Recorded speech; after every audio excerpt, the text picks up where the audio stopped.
18 फरवरी से झारखंड विधानसभा के बजट सत्र की शुरुआत हो रही है। बता दें कि 18 फरवरी से लेकर 19 मार्च तक झारखंड विधानसभा का बजट सत्र चलेगा।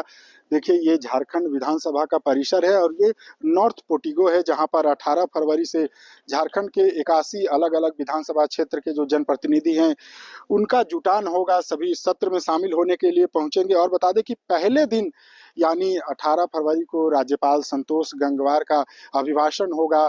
इसके साथ ही अगले दिन की अगर बात करें तो 19 फरवरी को राज्यपाल के अभिभाषण पर चर्चा होगी।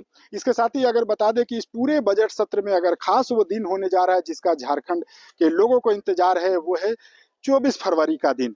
चूंकि 24 फरवरी को राज्य के वित्त मंत्री राधा कृष्ण किशोर के द्वारा आगामी वित्तीय वर्ष 2026 का 27 का बजट पेश किया जाएगा। यानी 24 फरवरी को सभी को इंतजार है।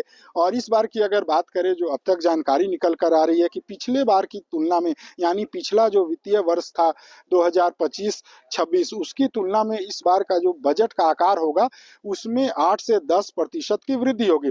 यानी पिछले वर्ष का जो वित्तीय वर्ष का जो बजट का आकार था 1,45,000 करोड़, ऐसे में ये संभावना व्यक्त की जा रही है कि आगामी वित्तीय वर्ष 2026-27 का जो बजट का आकार होगा वो 1,60,000 करोड़ से लेकर के 1,65,000 करोड़ के बीच हो सकता है। का एक्चुअल अमाउंट क्या होगा ये तो 24 फरवरी को पता चलेगा, जब राज्य के वित्त मंत्री राधा कृष्ण किशोर के द्वारा झारखंड विधानसभा के सदन के अंदर बजट पेश किया जाएगा। इसके साथ ही बता दें कि इस बार की अगर बजट सत्र की बात की जाए तो राज्य की जनता, खासकर अगर किसानों को देखे तो राहत की उम्मीद है। वहीं अगर महिलाओं की बात करें तो उनमें कई उत्साह है। चूंकि पिछले बार भी अगर देखें तो महिला बाल एवं विकास विभाग के तहत कई राशि आवंटित की गई थी, जो मूल रूप से मैया सम्मान योजना में एक बड़ी राशि गई थी। इसके साथ ही जो युवतियां जो स्कूल में पढ़ती हैं या कॉलेज में जो पढ़ाई कर रही हैं, उनके लिए भी छात्रवृत्ति सहित कई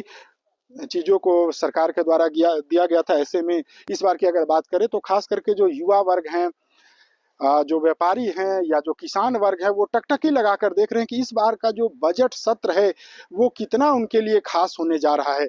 और 24 फरवरी का दिन तो बेहद खास होने वाला है ही, क्योंकि आगामी जो वित्तीय वर्ष है उसका बजट पेश होगा। उससे पता चलेगा कि जो विकास की जो रेखा खींचने की सरकार के द्वारा जो दावे किए जाते हैं उसमें कितनी सच्चाई होती है। और अगर आंकड़ों की बात की जाए तो लगभग 1,65,000 से लेकर के आसपास के करीब का ये वित्तीय वर्ष का ये बजट हो सकता है। इसके साथ ही अगर विपक्ष के मुद्दों की बात करें तो किसानों को जो एमएसपी का जो वादा किया गया था, यानी धान की खरीद में जो लक्ष्य रखा गया था, उस लक्ष्य से सरकार पीछे है। इसके साथ ही गिरती हुई लॉ एंड ऑर्डर, रोजगार सहित कई जो चुनावी वादे सरकार के द्वारा किया गया था, उन वादों को गिनाते हुए विपक्ष जो है वो सरकार पे हमलावर दिखेगी।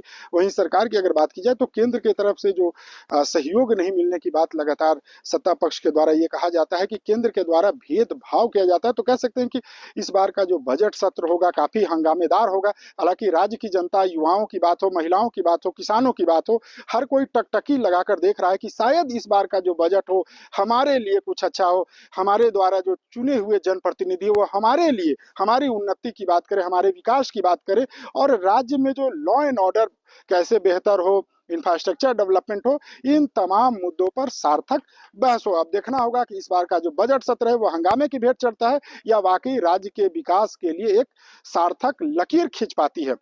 टीवी 9 के लिए रांची से मैं अशोक कुमार।